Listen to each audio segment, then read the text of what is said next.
ऊर्जा का पिरामिड देख लिया था, ठीक है ना। ऊर्जा के पिरामिड कितने प्रकार के होते हैं? 3 प्रकार के होते हैं, ठीक है। सॉरी, ऊर्जा का क्या, पारिस्थितिकी पिरामिड, ठीक है। पारिस्थितिकी पिरामिड कितने प्रकार के होते हैं? 3 प्रकार के। कौन कौन से? संख्या का पिरामिड, द्रव्यमान का पिरामिड और ऊर्जा का पिरामिड। संख्या का जो पिरामिड होता है वो उल्टे और सीधे दोनों प्रकार से बन सकते हैं। उसमें मैंने आपको बताया था वनों का जो पिरामिड होता है वो कैसा बनता है? सीधा बनता है।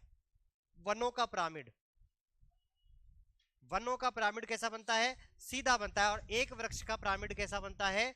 उल्टा बनता है, ठीक है। इसके अलावा मैंने बताया था द्रव्यमान का पिरामिड, तो द्रव्यमान के पिरामिड में भी मैंने आपको बताया था जो वनों का पिरामिड है वो कैसा बनता है? सीधा बनता है। और जो जलीय पिरामिड है वो कैसा बनेगा? उल्टा बनेगा। जलीय पिरामिड संख्या का किस प्रकार का बनेगा?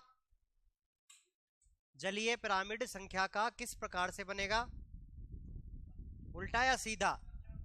साफ सुनना, जलीय पिरामिड पूछ रहा हूं मैं, संख्या के लिए पूछ रहा हूं। इधर सुनो, संख्या के लिए पूछ रहा हूं। जलीय पिरामिड सीधा बनता है, ठीक है। द्रव्यमान के लिए उल्टा बनता है। संख्या सहवालों इनकी ज्यादा होती है, छोटे उससे कम होते हैं। व्हेल मछली बहुत कम होती है, यही है। तो कैसा बना? सीधा, ठीक है। अगर द्रव्यमान की बात करेंगे तब उल्टा बनेगा। क्लियर है? हाँ, क्लियर है। तो जलीय वाला थोड़ा सा याद रखना, थोड़ा सा एक पेड़ वाला याद रखना है आप लोगों को, है ना, ठीक है। ऊर्जा का पिरामिड हमेशा कैसे बनते हैं? सीधे बनते हैं, ठीक है। हैं? हाँ, उदाहरण देके तो पूछेगा कि भाई इसका पिरामिड किस प्रकार का बनता है, सीधा, उल्टा, तिरछा, आड़ा, कुछ भी पूछ सकता है, ठीक है ना। तो आज अपन का जो टॉपिक है वो है जैव भू रासायनिक चक्र।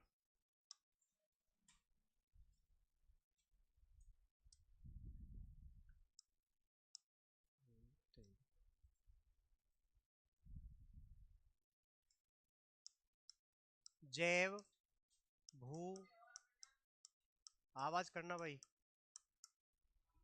रासायनिक चक्र। यहां से तो ऑन है। हेलो, अब आ रही है? ठीक है। जैव भू रासायनिक चक्र की अपन बात करते हैं। मैंने आप लोगों को पहले बताया था अपन क्या पढ़ रहे हैं? पारिस्थितिकी पढ़ रहे हैं। पारिस्थितिकी के अंदर अपन ने क्या देखा था? 2 घटक होते हैं, एक होता है जैविक घटक, एक होता है अजैविक घटक। यही देख रहे थे अपन।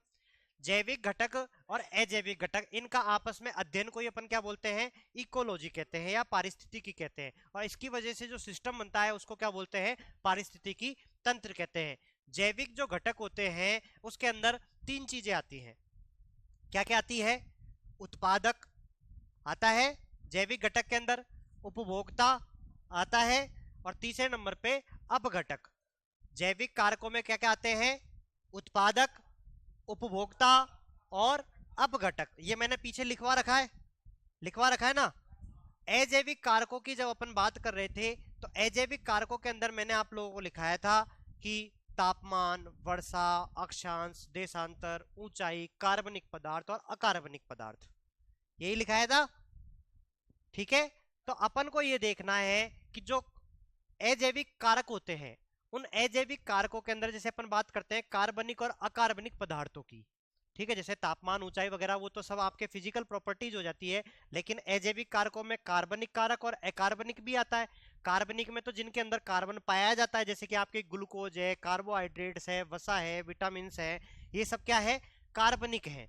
अकार्बनिक में क्या जाएगा? पानी आ गया, कोई भी आपके नाइट्रोजन के ऑक्साइड आ जाएंगे, यूरिया, खाद, बीज, जितने भी ये है, ये सब क्या है? अकार्बनिक घटक है। पानी भी क्या है आपका? अकार्बनिक है। कार्बन जिसके अंदर हो गया वो कार्बनिक, कार्बन जिसके अंदर नहीं है वो अकार्बनिक। तो नाइट्रोजन हो गया, कार्बन सॉरी नाइट्रोजन हो गया, ऑक्सीजन हो गया, या फास्फोरस हो गया, या सल्फर हो गया, ये सब के सब जो भी है ये सब क्या है? आपके अकार्बनिक है। तो कार्बनिक और अकार्बनिक जो घटक होते हैं ये प्रकृति के अंदर जो रहते हैं वो एक रूप से दूसरे रूप में परिवर्तित होते रहते हैं। एक रूप से दूसरे रूप में क्या होते हैं? परिवर्तित होते रहते हैं, और फिक्स मात्रा में पृथ्वी के ऊपर बने रहते हैं। पृथ्वी में कितनी मात्रा में बने रहते हैं? जितनी इनकी मात्रा है ऑलरेडी उतनी मात्रा के अंदर बने रहते हैं। कौन से? कार्बनिक और अकार्बनिक कारक, ठीक है, क्लियर है।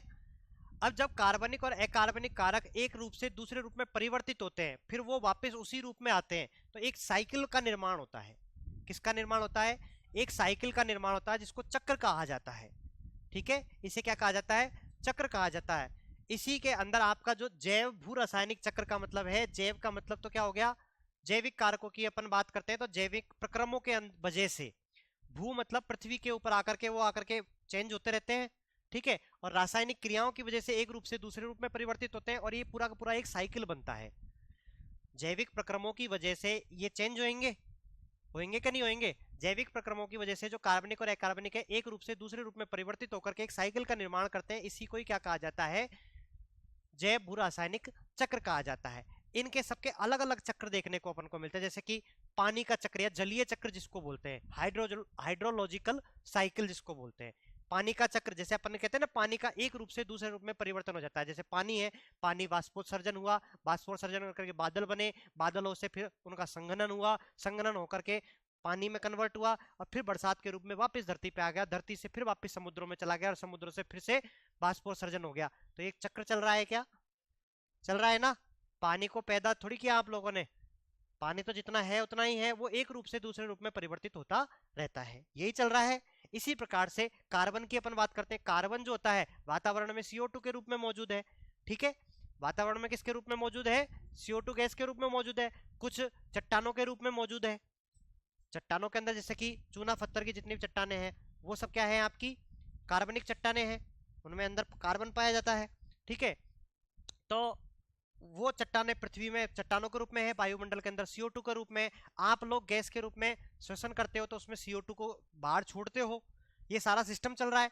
तो वातावरण के अंदर CO2 आती है, जाती है, घूमती रहती है, तो C जो कार्बन है वो भी क्या बना रहेगा? फिक्स बना रहता है। इसी प्रकार से नाइट्रोजन की अपन बात करते हैं तो नाइट्रोजन भी क्या बना रहता है? फिक्स बना रहता है। उसी के बारे में अपन थोड़ा सा डिटेल में अपन देखने वाले हैं। मैं यहाँ पे थोड़ा सा डायग्राम लेके आया हूँ, इससे आप लोगों को अच्छे से समझ में आएगा। कैसे कि अपन बात करते हैं, ये पहला जो नंबर का मैं पढ़ा रहा हूं ये है आपका कार्बन चक्र। ये क्या है? कार्बन चक्र। कार्बन चक्र को समझो, इधर देखो, वायुमंडल के अंदर CO2 है। मैंने कल आपको बताया था, जब भी फर्स्ट क्लास थी उसमें नाइट्रोजन बताया था, फिर ऑक्सीजन बताया था, फिर ऑर्गन बताया था, फिर CO2 बताया था। CO2 का 0.03% मैंने आप लोगों को लिखवाया था ना। तो वातावरण के अंदर क्या कार्बन है ना, इसके अंदर CO2 के रूप में कार्बन है, इसके अंदर जो C मिल रहा है ये क्या है? कार्बन है। कार्बन और ऑक्सीजन मिलकर के CO2 गैस का निर्माण करते हैं, तो CO2 गैस बन गई। तो CO2 के अंदर कार्बन है, अपन को जहां जहां भी कार्बन है उस सारे कार्बन को देखना है। वातावरण में पृथ्वी के ऊपर जहां जहां भी अपन का कार्बन है उस पूरे कार्बन को देखना है, उसका जो चक्र बन रहा है, किस प्रकार से कार्बन एक रूप से दूसरे रूप में परिवर्तित हो रहा है, और फिर वापस से दूसरे रूप से तीसरे रूप में, तीसरे से पहले में कन्वर्ट होकर के वापस से CO2 में पहुंच गया। वो चीज अपन को देखनी है यहाँ पे। तो अपन देखते हैं वायुमंडल के अंदर क्या है? CO2 है। इस CO2 जो है, यहाँ पे देखो, इस CO2 का इस्तेमाल कौन करता है? तो इस CO2 का इस्तेमाल करते हैं पेड़ पौधे। किसमें करते हैं? प्रकाश संश्लेषण की अभिक्रिया के अंदर करते हैं। CO2 को ग्रहण करते हैं, और ग्रहण करने के बाद अपना भोजन बनाते हैं, और भोजन बनाने के बाद में ऑक्सीजन छोड़ते हैं। ठीक है, तो वो कार्बन इन्होंने यूज कर लिया, क्या? पेड़ पौधों ने। तो देखो चित्र के अंदर ये जो चिन्ह बन रहा है, इसका जो एरो है ये किसकी तरफ आ रहा है? नीचे की तरफ आ रहा है, पेड़ पौधों की तरफ। ठीक है, पेड़ पौधों की तरफ कैसे आ रहा है? यानी कि वातावरण की जो CO2 थी, इस CO2 को प्रकाश संश्लेषण की अभिक्रिया के अंदर पेड़ पौधों ने ग्रहण कर लिया। कुछ मात्रा में पेड़ पौधों ने अपने पास रख लिया, कुछ को पेड़ पौधों में से आप लोगों ने ग्रहण कर लिया। आप लोग खाना खाते हो, उसमें से जो भी आपके कार्बनिक पदार्थों को ही तो खाते हो आप लोग। जो भी शाकाहारी जीव जंतु होते हैं वो कार्बनिक पदार्थों का ही ग्रहण करते हैं। तो यहाँ से प्रकाश संश्लेषण की क्रिया हुई। ये देखो दो जगह पे एरो आ रहा है, एक छोटा पादप है, एक बड़ा पेड़ है, दोनों प्रकाश संश्लेषण की अभिक्रिया कर रहे हैं और CO2 गैस का अवशोषण कर रहे हैं। अब इधर से देखो, यहां से एक चिन्ह ऊपर की तरफ जा रहा है। किसकी तरफ जा रहा है? गाय की तरफ जा रहा है। यानी कि इस पेड़ से किसने कार्बन ले लिया है? गाय ने ले लिया है। गाय का मतलब एक प्रकार से आप जीव जंतु, गाय के अंदर आदमी भी सब कुछ है। ये खाद्य श्रृंखला की अपन बात कर रहे हैं, अपरद खाद्य श्रृंखला। ठीक है, तो इसके अंदर गाय ने ले लिया। गाय बाद में मर जाएगी, आदमी भी मरेगा, गाय भी मरेगी, सब कुछ मरेगा। उसके अंदर जितना भी कार्बन था वो सब मिट्टी में मिल जाएगा, मिल गया ना, जितना खाया पिया सब मिट्टी में मिल जाना है, यही है। तो इसका खाद्य श्रृंखला का पूरा मिट्टी में मिल गया। क्लियर है एक चीज। तो दूसरी चीज, जो गाय वगैरह थी या जो पेड़ पौधे थे, ये जल रहा है, आग लग रही है इसके अंदर, आग लग रही है ना, जंगलों की आग वगैरह। तो जब जंगलों में आग लगेगी तो अपन ने आप लोगों को बता रखा है कि कोई भी चीज को अपन जलाते हैं तो उससे कौन सी गैस निकलती है, CO2 और कार्बन मोनोऑक्साइड। या तो कार्बन डाइऑक्साइड निकलेगी या कार्बन मोनोऑक्साइड निकलेगी। अगर पूर्ण रूप से दहन हो रहा है तो कार्बन डाइऑक्साइड निकलेगी, अपूर्ण दहन हो रहा है तो कार्बन मोनोऑक्साइड निकलेगी। यही बात है। पेड़ पौधों से इन्होंने ग्रहण कर लिया। अब देखो यहां से तीनों के तीनों ये क्या करेंगे, श्वसन करेंगे। श्वसन करेंगे ना, श्वसन में कौन सी गैस का उत्सर्जन करेंगे, CO2 का ही उत्सर्जन करेंगे। तो वातावरण में CO2 श्वसन क्रिया के द्वारा देखो जारी है, के ऊपर जारी है। इधर से जंगलों में आग लगी, कोई भी चीज है, कार्बनिक कचरा है, उसको आप लोगों ने जलाया, तो यहां से भी CO2 वापस कहां पहुंच गई, वायुमंडल में CO2 के रूप में पहुंच गई। क्या, इधर देखो, अब अपन देख रहे हैं यहाँ पे ये पेड़, यहां से ये चिन्ह आया नीचे की तरफ, किसमें, ये क्या है, समुद्र है, ये क्या है आपका समुद्र है। तो समुद्र के अंदर भी पेड़ पौधे हैं, वो भी प्रकाश संश्लेषण की अभिक्रिया करते हैं। जब वो प्रकाश संश्लेषण क्रिया कर रहे हैं तो वो वायुमंडल में से क्या ले रहे हैं, CO2 ले रहे हैं। उस CO2 से जो जलीय जीव जंतु है, जलीय जीव जंतु उनको खाएंगे। जब उनको खाएंगे तो वहां से कार्बन किस में पहुंच गया, जलीय जीव जंतुओं में पहुंच गया। अब जलीय जीव जंतु मर गए तो वो नीचे वायुमंडल में, वहीं पे समुद्रों वाले जो जीव जंतु मर जाते हैं तो नीचे पेंदे में बैठ जाएंगे, क्या नहीं बैठ जाएंगे, उनकी जो हड्डियां हैं वगैरह, जो भी कंकाल है उनका, वो सब के सब नीचे बैठ जाएगा, नीचे बैठ गया। ठीक है, इधर से ये आप लोगों ने इनको जलाया करा। ठीक है, जलाने की वजह से जो मिट्टी के अंदर मिल गए थे, आदमी या हो चाहे पेड़ पौधा भी खराब हो गया वो भी मिट्टी में मिलेगा, मिट्टी के अंदर कार्बन पहुंच गया। बरसात आई, बरसात में पानी के साथ बह करके ये भी कहां पे पहुंच गया, नीचे पहुंच गया, समुद्रों के अंदर पहुंच गया। समुद्रों के अंदर कैल्शियम भी, जो आपका जो जलीय जीव होते हैं उनके अंदर कैल्शियम भी मिलेगा, कैल्शियम और कार्बन। ठीक है, ये दोनों मिलकर के चूना पत्थर का निर्माण करते हैं, CaCO3।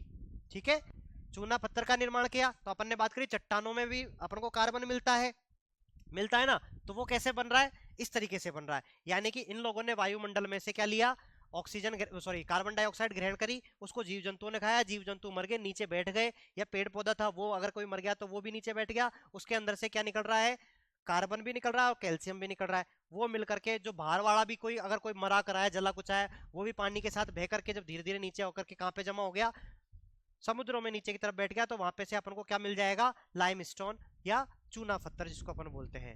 ठीक है, लाइमस्टोन बन गया। लाइमस्टोन में भी क्या है, कार्बन है। अब जब लाइमस्टोन को आप लोग यूज करते हो तो वहां से भी क्या निकल जाएगा, CO2 निकल जाएगी, और CO2 निकल कर कहां पहुंच जाएगी, वापस वायुमंडल में पहुंच जाएगी। इधर देखो, ये आदमी था या पेड़ पौधे जो वनस्पतियां हैं, ये आप लोगों ने देखा होगा कि बहुत प्राचीन काल में अगर धरती में उथल पुथल होती है तो जो आपकी वनस्पतियां है वो नीचे दब जाती है। जब नीचे दब जाती है तो टेम्परेचर की वजह से क्या होता है, वो नीचे दबी दबी कोयले में कन्वर्ट हो जाती है। ठीक है, कोयले से ग्रेफाइट में, ग्रेफाइट से हीरे में कन्वर्ट होती है, तो मान लो कोयले में कन्वर्ट हुई। ठीक है, या कुछ ज्यादा मात्रा में प्रेशर लग गया तो पेट्रोलियम पदार्थों में भी कन्वर्ट हो सकती है। इसीलिए इनको अपन क्या बोलते हैं, जीवाश्म ईंधन कहते हैं। जीवों की वजह से जो ईंधन मिला अपन को, इसीलिए इनको क्या कहते हैं अपन, फॉसिल फ्यूल या जीवाश्म ईंधन कहते हैं। अब जीवाश्म ईंधन क्या क्या है, जीवाश्म ईंधन में आपका लकड़ी है, ठीक है, इसके अलावा पेट्रोल डीजल है, जो भी आपकी प्राकृतिक गैसें हैं वो सब क्या है, जीवाश्म ईंधन है। ये जो जीवाश्म ईंधन है, जब इसको आप कारखानों में, फैक्ट्रियों में, ये देखो मोटरसाइकिल, ये क्या कार भी है, इनके अंदर पेट्रोल डीजल है, कारखानों के अंदर भी आप लोग जब यूज करोगे इस जीवाश्म ईंधन को, कोयले को और इनको, तो वहां से भी क्या निकलेगी, CO2 निकलेगी। क्या, वो कहां पहुंच जाएगी, वापस से वायुमंडल में। क्लियर है। तो वायुमंडल में से कार्बन डाइऑक्साइड, कार्बन डाइऑक्साइड के रूप में कार्बन आया, पेड़ पौधों ने लिया, जानवरों ने लिया, पेड़ पौधे मर गए, जमीन में मिल गया, कुछ मात्रा में तो चट्टानों में परिवर्तित हो जाएगा, कुछ मात्रा में जीवाश्म ईंधन में परिवर्तित हो गया, वो वापस से कन्वर्ट होकर के वापस कहां पहुंच जाएगा, वायुमंडल में CO2 के रूप में पहुंच जाएगा। तो ये पूरा का पूरा एक चक्र बन रहा है, क्या बन रहा है ना, इसे ही कहा जाता है कार्बन चक्र। ठीक है, क्लियर है, समझ में आया सब लोगों के। नेक्स्ट देखते हैं, इसके बाद आता है आपका हाइड्रोलॉजिकल साइकिल, यानी कि जलीय चक्र। ठीक है, जलीय चक्र का मतलब क्या है? ऐसा भू रासायनिक चक्र जिसमें पानी जो होता है आपका एक रूप से परिवर्तित होकर के दूसरे रूप में परिवर्तित होकर के चलता रहता है, एक चक्र का निर्माण करता है, वो जलीय चक्र है। मैं डेफिनेशन नहीं लिखवा रहा हूं, ठीक है, सिंपल सी बातें हैं, लिख सकते हो आप लोग, ठीक है। तो द हाइड्रोलॉजिकल जो साइकिल है उसको मैं समझा देता हूं, होता क्या है। ये देखो, ये क्या है? ओशियन, ओशियन मतलब समुद्र, ठीक है, समुद्र है ये। समुद्रों के जब ये क्या है? सूर्य है। सूर्य जब टेम्परेचर इंक्रीज करता है, टेम्परेचर की वजह से क्या होता है, ये जो पानी है गर्म होकर के भाप बनकर के हवा में ऊपर उठेगा, यानी कि वाष्पोत्सर्जन की क्रिया हो रही है, इवेपोरेशन होता है। क्या होता है? इवेपोरेशन, यानी कि वाष्पोत्सर्जन। इवेपोरेशन हुआ, पानी किस में कन्वर्ट हो गया? भाप में, यानी कि गैसीय फॉर्म में परिवर्तित हो गया। पहले किस फॉर्म में था? द्रवीय फॉर्म में था, पहले द्रव अवस्था में था, द्रव अवस्था से किस अवस्था में चला गया है? ये गैसीय अवस्था में चला गया। तो एक रूप से दूसरे रूप में परिवर्तन हुआ है क्या? अपने चक्र का मतलब यही कहा था, कोई भी चीज है एक रूप से परिवर्तित होकर के दूसरे रूप में परिवर्तित हो रही है, और दूसरे से तीसरे में परिवर्तित, और तीसरे से वापस पहले में आकर के परिवर्तित हो जाती है, यही होता है। तो यहाँ पे जो पानी था हवा में गैसियस फॉर्म में गया, जब ऊपर उठा बादल बनेंगे क्या? एक जगह इकट्ठा होगा, जैसे टेम्परेचर कम होगा ऊपर जाकर के, जब टेम्परेचर कम होगा तो वहां पे क्या होगा? बादलों का निर्माण होगा। बादलों का जब निर्माण होगा तो बादलों का जो निर्माण हुआ इसके ऊपर हुआ। अब जब यहाँ पे कहीं जो स्थलीय मंडल है, ठीक है, ये तो क्या है? समुद्र है, समुद्र के पास में स्थल मंडल होगा, उस स्थल मंडल में गर्मी पड़ रही है दबा करके। क्या पड़ रही है? गर्मी। तो यहाँ पे क्या हो गया आपका? निम्न दाब की कंडीशन आ गई। यहाँ पे पूरा पूरा गैस बना, पूरी पूरी गैस बन रही है, ये कैसा हो गया? उच्च दाब वाली कंडीशन होगी। तो जो आपका जो बादल बना, ये बादल गति करके इधर जाएगा कि नहीं जाएगा? जाएगा। अपन कहते हैं ना मानसून आया, तो वो मानसून ऐसे ही आएगा, उच्च दाब से हमेशा निम्न दाब की ओर कोई भी चीज जाती है। तो जब यहाँ पे उच्च दाब है तो यहाँ से निकल करके ये किधर आए? स्थल मंडल की तरफ आए। आए स्थल मंडल में आकर के फिर ये वापस जब ये यहाँ से आएंगे तो ठंडे होंगे, ठंडे होकर के वापस संघनन वाली कंडीशन आएगी, कंडेंसन, संघनन। ये क्या है? संघनन। संघनन का मतलब क्या होता है? जो गैसियस फॉर्म थी किसकी? पानी की, जो गैस की अवस्था थी उस अवस्था का वापस से द्रव अवस्था में परिवर्तित होना क्या कहलाता है? संघनन कहलाता है। मतलब आपका जो गैसियस फॉर्म में बादलों के रूप में जो आपका पानी भरा हुआ था, वो वापस से कम टेम्परेचर की वजह से क्या होगा? वापस क्या होगा? द्रव अवस्था में परिवर्तित होगा।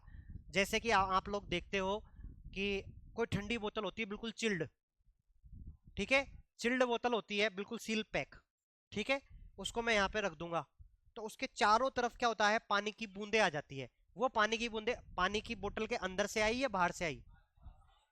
बाहर से आई। आई क्या?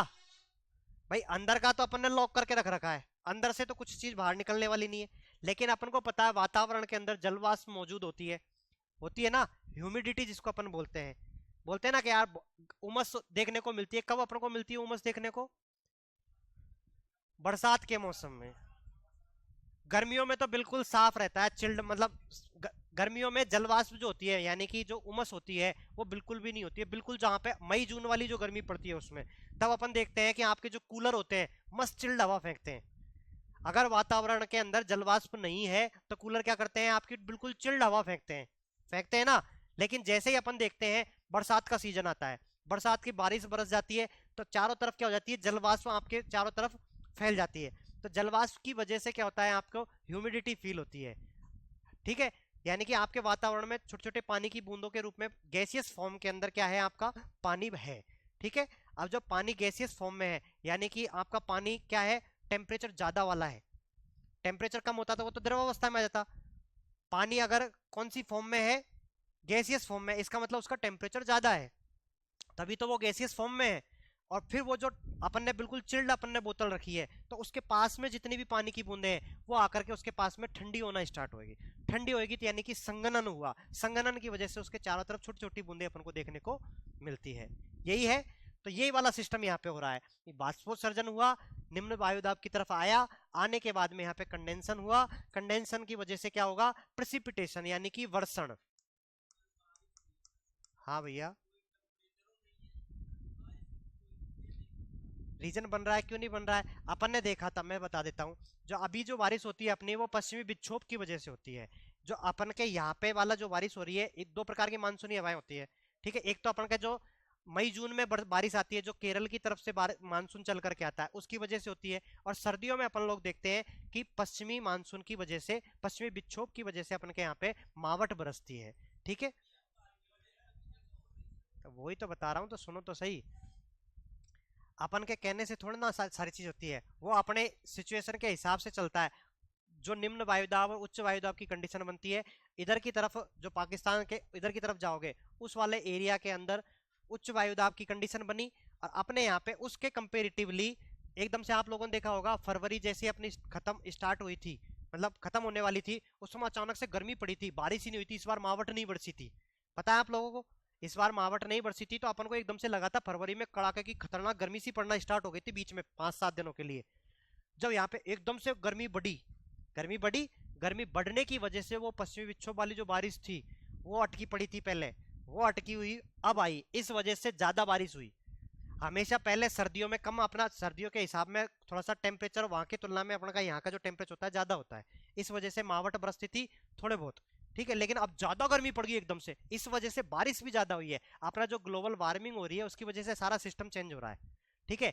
जितना भी आप अपन आगे जब प्रदूषण पढ़ेंगे उसके अंदर डिस्कशन करेंगे, जो ग्लोबल वार्मिंग होती है उसकी वजह से क्या होता है, वैश्विक तापमान में वृद्धि होती है। वैश्विक तापमान में वृद्धि होती है तो आपके जो ग्लेशियर्स होते हैं वो क्या होते हैं, पिघलना स्टार्ट होते हैं, समुद्रों का जल स्तर बढ़ता है, समुद्रों का जल स्तर बढ़ता है, उनकी वजह से तटवर्ती क्षेत्र जल निमग्न हो जाते हैं। इसके अलावा अपन देखते हैं जलवायु में परिवर्तन आना स्टार्ट हो जाता है। जलवायु किसे बोलते हैं, किसी क्षेत्र विशेष की बहुत लंबे समय तक एक जैसी मौसम संबंधी स्थिति बनी रहे, उसको क्या बोलते हैं अपन, जलवायु बोलते हैं। कि भाई इसकी 50 सालों से यहाँ पे ऐसा सिस्टम रहता है, ये पैटर्न रहता है, मौसम इस तरीके का रहता है, उसको अपन जलवायु बोलते हैं। लेकिन जब ये सारा सिस्टम चेंज होगा, जब चेंज होगा तो अपन की जलवायु भी चेंज हो जाएगी। जलवायु चेंज हो जाएगी, अभी इसी वजह से अपन को हमेशा मावट जनवरी में बरसती थी, अब की बार कब बरस रही है, फरवरी लास्ट और मार्च, सॉरी मार्च में बरस रही है। अप्रैल भी आ गया अब तो लगभग लगभग, ठीक है। तो वो पूरा सर्कल चेंज हो रहा है, गड़बड़ हो रहा है, आप प्रदूषण कर रहे हो, इसलिए हो रहा है ये सारा सिस्टम। गर्मी, हाँ मैं वही तो कह रहा हूँ, बारिश अपने जो प्रदूषण की वजह से क्या हो रहा है, कहीं पे बाढ़ आ रही है, कहीं पे जहाँ पे अकाल जो सूखा पड़ता था वहां पे बाढ़ की स्थिति बन जाती है, जहाँ पे बाढ़ आ सॉरी जहाँ पे सूखा है वहां पे बाढ़ बन जाती है, जहाँ पे बाढ़ की स्थिति होती है वहां पे अकाल पड़ना स्टार्ट होता है। ये क्या है, जलवायु परिवर्तन। जलवायु परिवर्तन का मतलब क्या हुआ, वहां पे जैसी पहले की स्थितियां बनी हुई थी वो स्थितियां चेंज हो रही है, मतलब वहां की अब जलवायु चेंज हो रही है, ठीक है। तो ये चलता रहता है, आज से नहीं चल रहा, बहुत लंबे अरसे से चल रहा है। अपन लोग देखते हैं बहुत सारी घटनाएं होती है, इसके लिए सिर्फ एक घटक जिम्मेदार नहीं होता है, बहुत सारे घटक जिम्मेदार होते हैं। जैसे आप लोग देखते हो रेगिस्तान है आपका, थार का जो मरुस्थल है, किसी जमाने में ये क्या हुआ करता था, तैतीस सागर तो हुआ करता था ना, ठीक है। जो हिमालय है वो कभी मैदान हुआ करता था, जब दो टेक्टोनिक प्लेट्स आकर के टकराती है तो उसकी वजह से पर्वतों का निर्माण होता है, ठीक है। जैसे कि अपन देखते हैं ना, ये दो परतें हैं, नीचे प्लेट विवर्तनी का सिद्धांत चलता है, उसकी वजह से जैसे कि दो प्लेटें चल रही है, बड़ी बड़ी प्लेटें हैं, प्लेटें का मतलब एक प्रकार से बड़े बड़े भूखंड है, ठीक है। वो भूखंड आपस में गति कर रहे हैं, जब वो बहुत धीरे करते हैं, ठीक है, जब वो गति करते हैं, जब आकर के एक दूसरे से टकराएंगे, तो जिस जगह पे टकराते हैं तो उस जगह पे क्या निर्माण होगा, आपस में कोई भी चीज टकराएगी तो क्या ऊपर की तरफ होगा ना, आकृति बनेगी। और जहां पे से ये निकल करके गया, मान लो यहाँ से टूटा, ये कोई थी यहाँ से टूट करके अलग हुआ, तो यहाँ पे क्या पड़ जाएगा, खाड़ा पड़ जाएगा, तो यहाँ पे तो क्या हो गया, समुद्र बन गया। और जहां पे टकरा करके ऊंचा हुआ वहां पहाड़ बन जाते हैं, ठीक है। ये प्लेट विवर्तनी का सिद्धांत है। तो ये बहुत सारी मौसम की घटनाएं चलती रहती है, ठीक है। अभी अपन आ जाते हैं वापस जलीय चक्र पे, ठीक है। तो यहाँ से बारिश के जो बादल बनकर के आए यहाँ पे आए, यहाँ पे आकर के कुछ मात्रा में बारिश तो कहाँ पे करेंगे, ये जो आपके बड़े बड़े पहाड़ हैं जिनके ऊपर बर्फ जमी हुई है, वहां पे भी कुछ मात्रा में या तो बर्फ के रूप में स्टोरेज में आ जाएगा, ये ठंडा होकर के बर्फ बन जाएगा, या तो वहां पे जाकर के, या जो आपका कुछ घास के मैदान वाले जो मैदानी क्षेत्र है उनके अंदर बरसात के रूप में आकर के आपको गिर जाएगा, पानी जमीन में ही गिरा, ठीक है। अब जो ये पानी जमीन में गिर रहा है वो या तो कहाँ पे इकट्ठा हो गया, पहाड़ों में बर्फ के रूप में इकट्ठा हो गया, या कुछ मात्रा में जैसे जंगलों वाला एरिया है बहुत बड़ा, ठीक है, तो जंगलों वाला जो एरिया होता है तो उसमें पेड़ के ऊपर बहुत सारी पानी की बूंदें इकट्ठी हो जाती है, देखते हैं। अपन बारिश में जब खत्म हो जाती है, किसी पेड़ के नीचे खड़े होते हैं, थोड़ी सी हवा चलती है तो बहुत सारा पानी अपने ऊपर आ जाता है, जबकि बारिश नहीं हो रही होती, क्योंकि पानी इकट्ठा उनकी पत्तियों के अंदर इकट्ठा हो जाता है, किसके, पेड़ों में। लेकिन अब यहाँ पे एक पेड़ में इतना इकट्ठा हो जाता है, जहाँ पे जंगल की जंगल है, तो वहां पे कितना पानी पेड़ों में इकट्ठा हो जाता होगा, हो जाता है। और जैसे ही फिर धूप पड़ी तो वो पानी पेड़ों के ऊपर से ही क्या हो जाता है, वापस दोबारा वाष्पोत्सर्जन होना स्टार्ट हो जाता है। इसको ट्रांसपिरेशन बोला जाता है। क्या कहा जाता है, ट्रांसपिरेशन कहा जाता है। जो पेड़ पौधों की हरी पत्तियां होती है वो भी भोजन बनाने में भी किसका इस्तेमाल करती है, पानी का इस्तेमाल करती है। वो पानी नीचे से भी लेती है, जमीन के अंदर से भी लेती है ना, तो वो पानी भी सूर्य का जब टेम्परेचर बढ़ता है तो वो उसको सोखेगा, तो वहां से जब पानी अगर पेड़ पौधों के माध्यम से वापस वाष्पोत्सर्जन हो रहा है तो उसको कहा जाता है ट्रांसपिरेशन।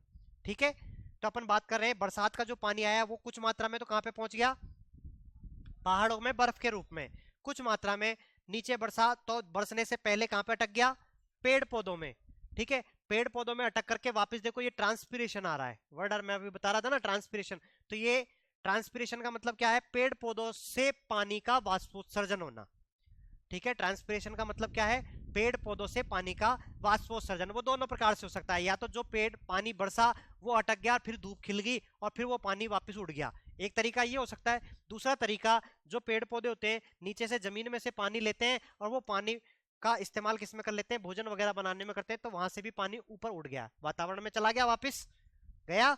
ठीक है, तो ये आपका क्या कहलाता है, ट्रांसपिरेशन कहलाता है। अब बारिश बरसी, मैदान की बात कर लेते हैं। मैदान में पानी बरसेगा तो मैदान में नीचे धरती के अंदर समाएगा कि नहीं समाएगा, समाएगा, तो इसको बोला जाता है इनफिल्ट्रेशन। क्या कहा जाता है, इनफिल्ट्रेशन या समावेशन कहते हैं हिंदी के अंदर। अगर अपन बात करें, समावेश करना या इनफिल्ट्रेट होना या परकोलेट होना एक ही बात है, परकोलेशन, इनफिल्ट्रेशन या समावेश करना एक ही बात है। ये अंदर पानी के रूप में जाता है तो नीचे चला गया, जमीन के अंदर नीचे पहुंच गया कुछ मात्रा में पानी। कुछ मात्रा में मान लो कोई आपका झील वगैरह हो या गड्ढे हो, तालाब हो, उनके अंदर स्टोरेज हो जाएगा क्या भाई, जो आपका स्थल मंडल है उसके अंदर तालाब वगैरह भी है, वहां पे स्टोरेज हो सकता है, तो यहां से फिर वापस से क्या हो सकता है, वाष्पोत्सर्जन हो सकता है। कुछ मात्रा में ये जो पानी धरती के ऊपर ही बह करके नदियों के रूप में किस में जाकर के मिल जाएगा, वापस समुद्र में मिल जाएगा। जो पानी इनफिल्ट्रेट हुआ था, यानी कि जो जमीन के अंदर गया था, जमीन के अंदर जाएगा तो वो ग्राउंड वाटर के रूप में फ्लो होएगा। या तो ये जो झील है, झील के नीचे भी परकोलेट होगा कि नहीं होगा भाई, झील है, झील कहीं ना कहीं पे तो धरती पे टच होगी, जहां पे टच होगी वहां से नीचे पानी जाएगा, धीरे धीरे रिश्ता हुआ, पानी का रिश्ता इनफिल्ट्रेशन है, परकोलेशन, समावेशन। वो पानी नीचे जाकर के इस तरीके से कोई धाराएं बहती रहती है धरती के नीचे भी, उन धाराओं में जाकर के मिल जाता है। उन धाराओं में जाकर के मिलने से फिर ये पानी वापस कहाँ पहुंच गया, समुद्रों में। तो निकला कहां से था, समुद्रों से, वापस कहां पहुंच गया, समुद्रों में। ठीक है, तो ये पूरा का पूरा एक चक्र बना के नहीं बना, इसे ही क्या कहा जाता है, जलीय चक्र या हाइड्रोलॉजिकल साइकिल कहा जाता है। समझ में आया, क्लियर है। ठीक है, आगे चलते हैं। नेक्स्ट आता है आपका वायुमंडल, नाइट्रोजन चक्र की अपन बात करते हैं। कौन सा चक्र है, नाइट्रोजन चक्र।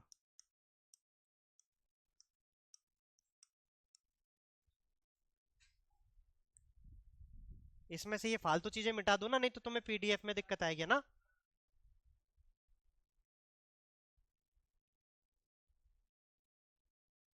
इनकी हिंदी चाहिए आपको ना, ये वर्षण,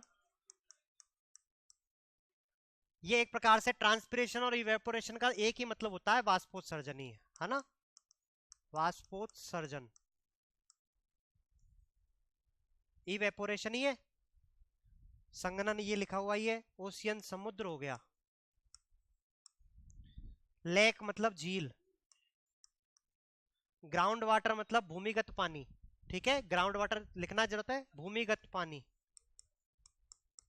भूमिगत जल। ठीक है, परकोलेशन यानी कि समावेश। ठीक है, इसको इनफिल्ट्रेशन भी बोला जाता है। क्या बोला जाता है, इनफिल्ट्रेशन। इसे क्या कहा जाता है, इनफिल्ट्रेशन कहा जाता है। क्लियर है। और स्नोफॉल मतलब बर्फ। ठीक है, एक वर्ड और आता है रन ऑफ। ठीक है, ये पानी रन ऑफ द्वारा भी, रन ऑफ मतलब नदियों के रूप में जो पानी जाता है ना आपका, जो बहकर के पानी जा रहा है, रन मतलब बहना एक प्रकार से, या चलना, रन अपन बोलते हैं, तो रन ऑफ, ठीक है, इसे क्या कहा जाता है, रन ऑफ। जो पानी वर्षा नदी नालों में जो नाले वगैरह बह करके वो सब लास्ट में एक बड़ी जगह पे जाकर के मिल जाते हैं, वही आपका क्या है, रन ऑफ कहलाता है। क्लियर है? तो ये पूरा का पूरा क्या बन गया, साइकिल बन गया क्या, इसे क्या कहा जाता है, जलीय चक्र कहा जाता है।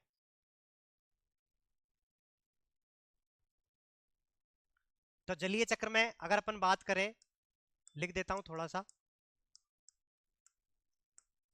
तीन चीजें हो रही है। तीन चीजें क्या हो रही है, एक हो रहा है वाष्पोत्सर्जन। वाष्पोत्सर्जन से क्या हो रहा है, संघनन। संघनन से क्या हो रहा है, बर्षण, ठीक है, और बर्षण होकर के वापस से कहां पहुंच गया, समुद्रों में, तो समुद्रों से वाष्पोत्सर्जन, ये पूरा पूरा क्या बन गया, चक्र बन गया।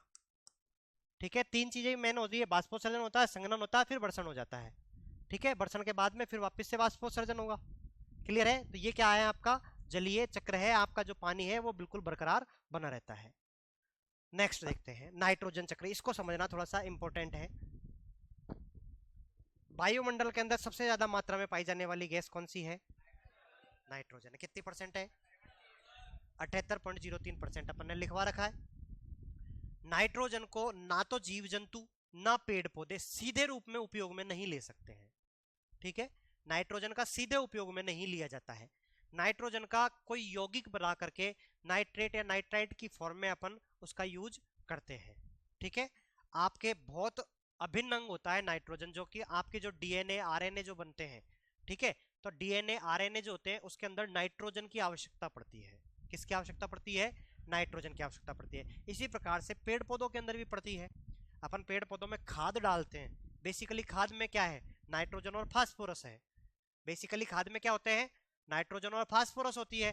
ठीक है, तो वो उसका यूज करते हैं, फिर बाद में प्रकाश संश्लेषण। देखो, सिर्फ भोजन ग्रहण करने में अपन कहें कि अपन रोटी रोटी मिले अपन को रोज खाने को, तो क्या रोटी रोटी से अपना विकास होगा क्या, नहीं होगा। उसके लिए अपन को संतुलित आहार की आवश्यकता पड़ती है। संतुलित आहार का मतलब क्या हुआ, अपन को अलग अलग जितने भी तत्व है, अकार्बनिक तत्व है, वो सभी प्रकार के तत्वों की अपन को शरीर के अंदर आवश्यकता होती है। तो जैसे अपन को आवश्यकता होती है, वैसे ही पेड़ पौधों को भी आवश्यकता होती है।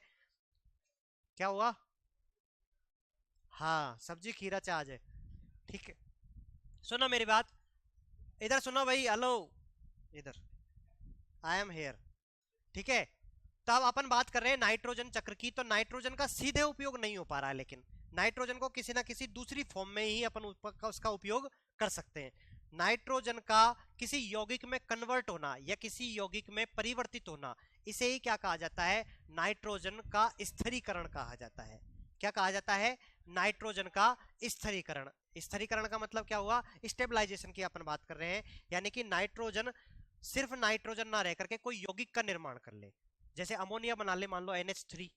ठीक है, तो इस प्रकार यदि किसी यौगिक का निर्माण करती है, तो इस घटना को क्या कहा जाता है, नाइट्रोजन का स्थिरीकरण कहा जाता है। यानी कि नाइट्रोजन के यौगिकों में बदलने की क्रिया क्या कहलाती है, आपका नाइट्रोजन का स्थिरीकरण कहलाता है। ठीक है, समझ में आया? नाइट्रोजन का जो स्थिरीकरण होता है, ये दो प्रकार से हो सकता है। बेसिकली अगर कहें तो हमें तीन प्रकार से हो सकता है। ठीक है, कितने प्रकार से हो सकता है, तीन प्रकार से हो सकता है। पहला प्रकार तो क्या है आपका, कृत्रिम प्रकार। कृत्रिम मतलब आप लोग जबरदस्ती कर दो।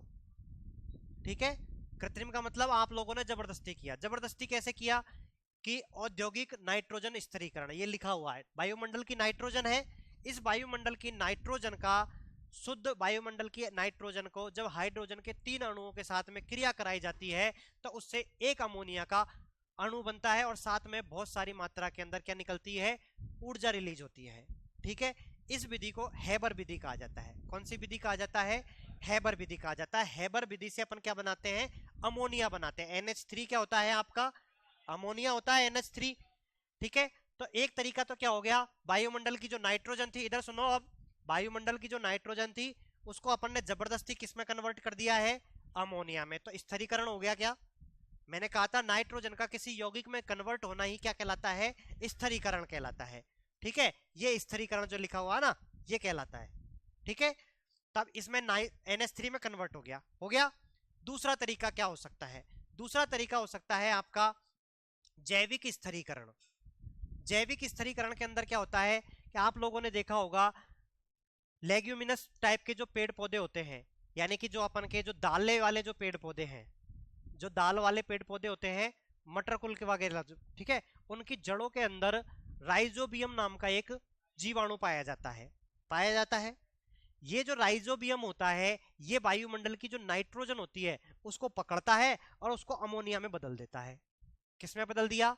अमोनिया में। तो क्या नाइट्रोजन का स्थिरीकरण कर दिया? क्या किसने किया है? सूक्ष्म जीव ने किया है। राइजोबियम क्या है? सूक्ष्म जीव है। तो ये क्या है? जैविक स्थिरीकरण है। ये क्या है? जैविक स्थिरीकरण। जैविक स्थिरीकरण समझ में आया? जैविक का मतलब है जो वायुमंडल के अंदर जो नाइट्रोजन थी, उस नाइट्रोजन को किसी सूक्ष्म जीव ने किसी यौगिक के अंदर कन्वर्ट कर दिया है। तो लेग्यूमिनस के जो पादप होते हैं, लेग्यूमिनस कुल के पादपों में पाया जाने वाला राइजोबियम नाम का जो सूक्ष्म जीव होता है, वो क्या करता है? नाइट्रोजन का स्थिरीकरण कर देता है। समझ में आया? तीसरा, दो तरीके हो गए, एक तो अपन ने जबरदस्ती करा यानी कि कृत्रिम तरीका या औद्योगिक नाइट्रोजन का स्थिरीकरण।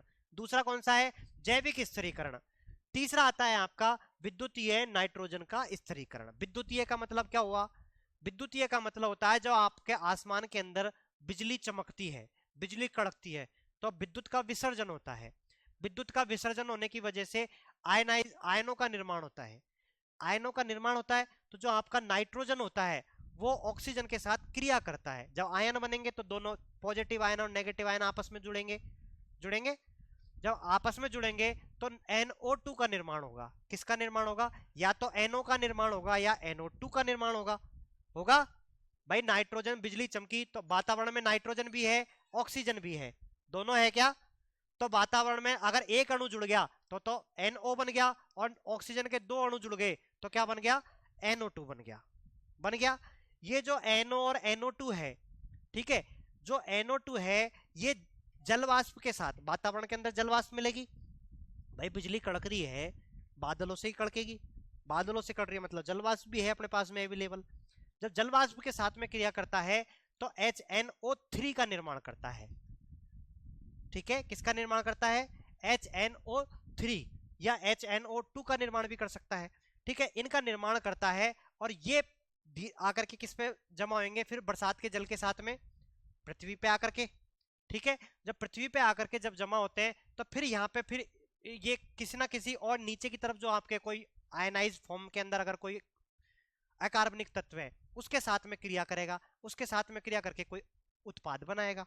जब वो कोई उत्पाद बनाएगा तो उसको ही क्या कहते हैं अपन? नाइट्रोजन का स्थिरीकरण हो गया। मैं क्या कह रहा हूं? नाइट्रोजन जो है वो कोई सा भी कंपाउंड बना ले या यौगिक बना ले, वही क्या कहलाता है? आपका नाइट्रोजन का स्थिरीकरण कहलाता है। तो ये जब जमीन में आता है तो नाइट्रेट और नाइट्राइट की फॉर्म में गिरता है। किसकी फॉर्म में गिरता है जमीन पे आकर के? नाइट्रेट और नाइट्राइट। इसीलिए अपन कहते हैं कि जो बरसात का जो जल है, बरसात का जो जल है वो पेड़ पौधों के लिए क्या होता है? फायदेमंद होता है। क्यों होता है बरसात का जल पेड़ पौधों के लिए फायदेमंद? क्योंकि क्या हो रहा है? उसके अंदर नाइट्रेट या नाइट्राइट का निर्माण कर रहा है। पृथ्वी पे जमीन में जब वो पानी गिरता है तो नाइट्रेट और नाइट्राइट का निर्माण होता है, और जो नाइट्रेट और नाइट्राइट है उनको पेड़ पौधे ग्रहण कर लेते हैं एज ए खाद के रूप में। ठीक है, किसके रूप में? खाद के रूप में। अगर बरसात वगैरह नहीं बरसती है, अपन खुद जबरदस्ती सिंचाई करते हैं, तो फिर अपन को जो आवश्यकता किसकी पड़ती है? खाद डालने की पड़ती है ना? सही बात है, यही है। जब अपन देखते हैं कि जो गेहूं वगैरह अपन ज्यादा मात्रा के अंदर एक ही एक फसल का उगाते हैं, तो उसके बाद में अपन कहते हैं यार ये धरती थोड़ी सी क्या हो गई है? अनउपजाऊ सी हो गई है। तो एक बार इसके अंदर दाल वगैरह जो तिलहनी फसलें हैं, जो लेगुमिनस वाले जो पेड़ पौधों की अपन ने बात करी थी, वो वाली फसल इसके अंदर करेंगे तो उससे उपजाऊ होती है। उससे उपजाऊ क्यों हुई? क्योंकि उसकी जड़ों के अंदर राइजोबियम मिलेगा। जब वो राइजोबियम रहेगा तो वो वहां की जो जमीन है उसके अंदर नाइट्रेट और नाइट्राइट का निर्माण करेगा। ठीक है, मतलब वो तो अमोनिया का निर्माण करता है, लेकिन अमोनिया से कुछ बैक्टीरिया जो होते हैं, ठीक है, कुछ बैक्टीरिया ऐसे होते हैं वो अमोनिया को कन्वर्ट कर देते हैं किसमें? नाइट्रेट और नाइट्राइट में। मैं बार बार में दो वर्ड बोल रहा हूं, एक बोल रहा हूं नाइट्रेट, एक बोल रहा हूं नाइट्राइट। टे ही बोल रहा हूं मैं, डे नहीं बोल रहा। नाइट्रेट और नाइट्राइट। ठीक है, नाइट्रेट तो क्या होता है? ये नाइट्रेट है कि ये नाइट्रेट है?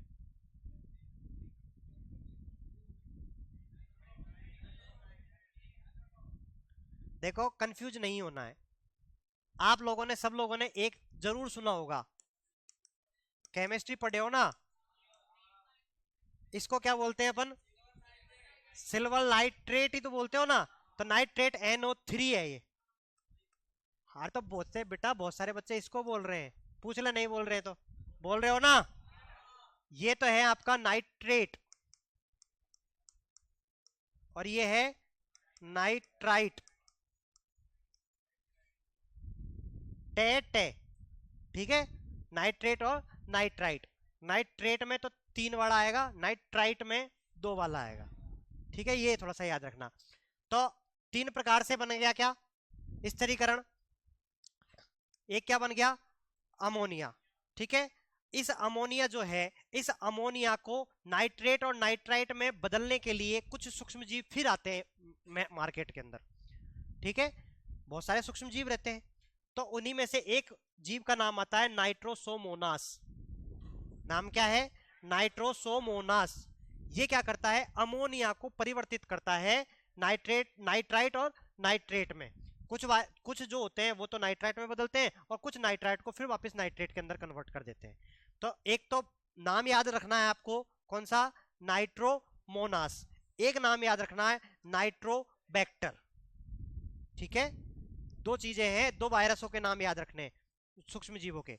कौन कौन से? नाइट्रोमोनास और नाइट्रोबैक्टर। जिनके आगे आगे नाइट्रो वर्ड आ रहा है, वो क्या कर रहे हैं? नाइट्रेट और नाइट्राइट में कन्वर्ट कर रहे हैं। अभी मैं आप लोगों को कुछ अलग नाम बताऊंगा। मैं बताऊंगा स्यूडोमोनास और माइक्रोबैक्टर, माइक्रोकोकस। ये नाइट्रोकोकस भी बोलते हैं, इधर एक वर्ड और आता है नाइट्रोकोकस, इन्हीं में।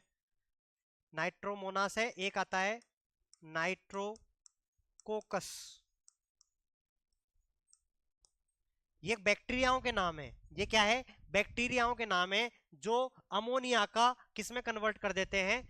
नाइट्रेट या नाइट्राइट के अंदर कन्वर्ट कर देते हैं। क्लियर है? कन्वर्ट हो गया। कन्वर्ट होने के बाद में अब देखो, ये कन्वर्जन हो गया, यहां से अमोनिया बनी, यहां से अमोनिया बनी, और यहां से तो ये सीधा का सीधा नाइट्रेट आयन बन जाते हैं। तड़ित गर्जन हुआ, उसकी वजह से क्या बन गए? नाइट्रेट आयन बन गया।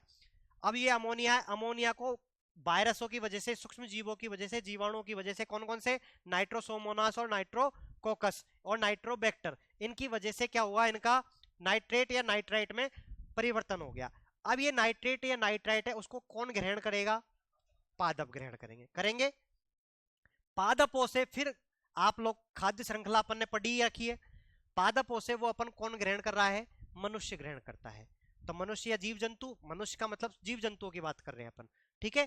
तो पादपों से प्राणी जैव भार में पहुंच गया, ये पहुंच गया, प्राणी जैव भार में पहुंच गया पादपों से, ठीक है। अब ये प्राणी जैव भार मरेगा कि नहीं मरेगा? पेड़ भी मरेगा कि नहीं मरेगा? तो दोनों के दोनों जब मरेंगे, तो मरने के बाद में सड़ेंगे गलेंगे, सड़ेंगे गलेंगे तो जमीन में जाकर के मिलेंगे। अपघटन करते हैं ना, अपघटक, अपघटन करेंगे। जब अपघटन करेंगे, तो जमीन में जाकर के जब ये मिलेंगे, तो जमीन में पहुंच गया, और जमीन में पहुंचने के बाद में बहुत सारे बैक्टीरिया जो होते हैं, सूक्ष्म जीव जो होते हैं, वो इसको फिर से किस में बदल देते हैं? अमोनिया में बदल देते हैं। जो सूक्ष्म जीवाणु जो होते हैं, अपघटक जो होते हैं, इनको कन्वर्ट करके किस में बदल देते हैं?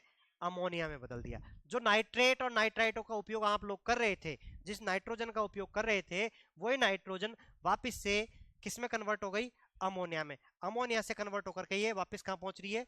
पादपों में पहुंच रही है, ठीक है। क्लियर है? समझ में आया? अब देखो, ये हो गया पादप।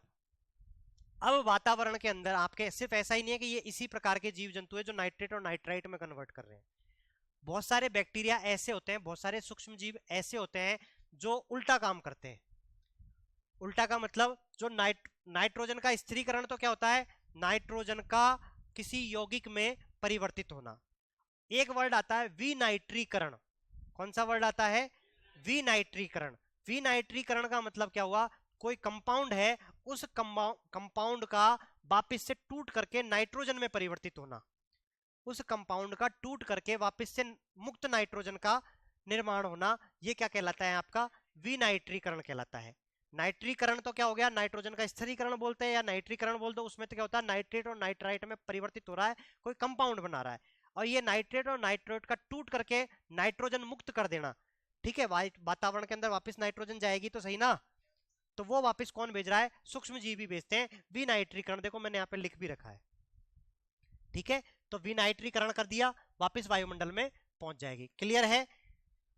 अब देखो जो विनाइट्रीकरण वाले जो नाम है वो मैं आपको लिखवा देता हूं यहाँ पे। विनाइट्रीकरण वाले जो नाम है उसमें आपको कुछ भी याद नहीं रखना है। यहाँ पे नाइट्रोसोमोनास था, नाम याद है ना, नाइट्रोसोमोनास, यानी कि नाइट्रो जहां पे वर्ड आगे लग रहा है इसका मतलब तो क्या है? नाइट्रीकरण कर रहा है, नाइट्रोजन का स्थिरीकरण जो हो रहा है उससे नाइट्रेट और नाइट्राइट में परिवर्तित करने का काम कर रहा है। यहाँ पे है स्यूडोमोनास, स्यूडोमोनास, स्यूडोमोनास। ठीक है, याद रहेगा। नाइट्रोमोनास था, एक था नाइट्रोकोकस, यहाँ पे नाइट्रोकोकस है, यहाँ पे माइक्रोकोकस आ जाएगा, माइक्रोकोकस।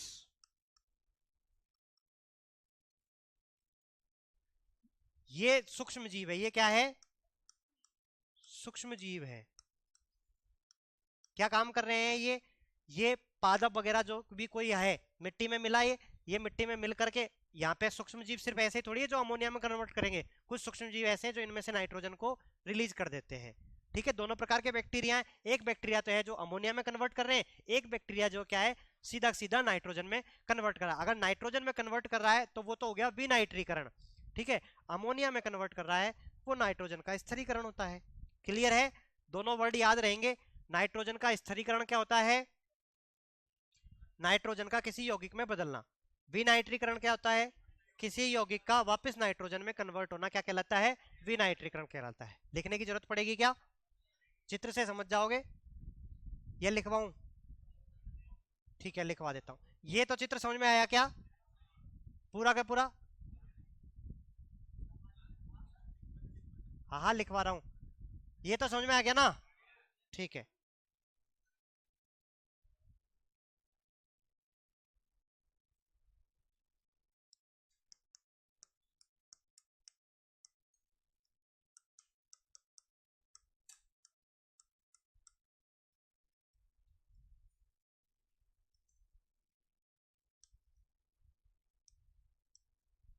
नाइट्रोजन स्थिरीकरण की अपन बात कर रहे हैं। क्या होता है?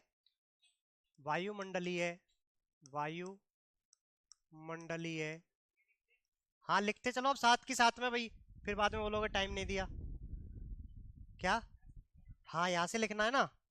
वायुमंडलीय नाइट्रोजन का चित्र बेटा पीडीएफ के अंदर तो है ही, घर पे आराम से शांति से सजा धजा करके बना लेना। ठीक है, जो पीछे वाले चित्र है ये बनाना चाहते हो क्या? अभी पीडीएफ से बना लेना, अभी 8 मिनट है, मैं इसमें लिख देता हूँ। है? हाँ तो बेटा समझ में कैसे आएगा, इसको तो बना ही सकता है। वैसे मैं ये सारी चीजें अभी लिखवा देता हूँ। ठीक है, वायुमंडलीय, ये मेरे साथ साथ में लिखते चलो। ठीक, उनको बनाने की जरूरत नहीं है, कोई बात नहीं। ठीक है, गाय को गाय लिख करके गोला कर देना, उसमें जीव जंतु लिख करके गोला कर सकता है ना बेटा, गाय बनानी जरूरी थोड़ी ना है। इधर देखो, वायुमंडलीय नाइट्रोजन का, वायुमंडलीय नाइट्रोजन का किसी यौगिक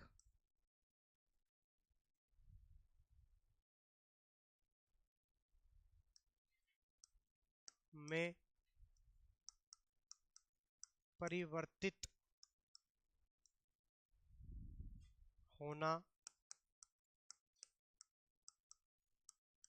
नाइट्रोजन का स्थिरीकरण कहलाता है। यह 3 प्रकार से हो सकता है।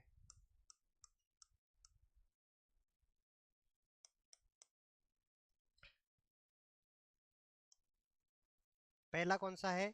जैविक नाइट्रोजन स्थिरीकरण।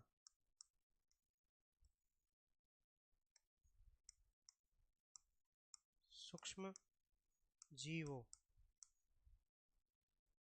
की सहायता से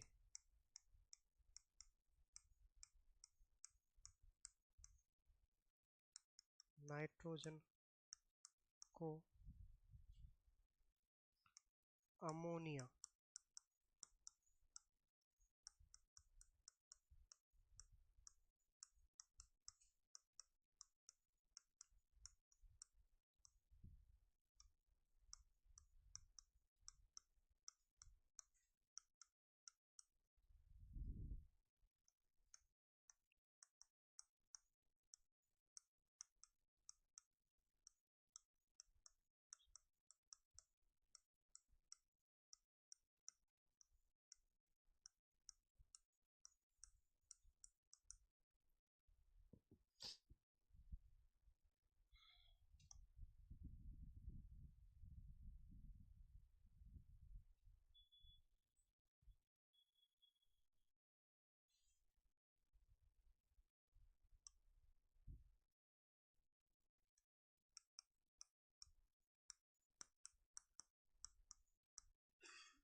अरे मैं लिख देता हूँ, फिर आप आराम से लिखते रहना।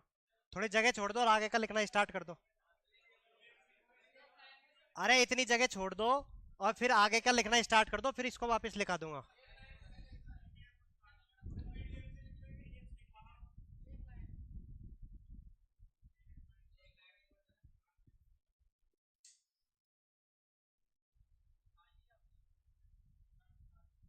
कोई बात नहीं, इसके बाद क्लास है क्या? तो भैया लिखाने दो, तुम्हारे चक्कर में कुछ नहीं होगा। हाँ हाँ, कहाँ तक लिखा दिया था? नाइट्रिक करता है।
लिख लो भैया आप। है नहीं लिख। काहे कौन चाहूँ दादा लिख ले। तुम्हारे बोलो चाहूँ।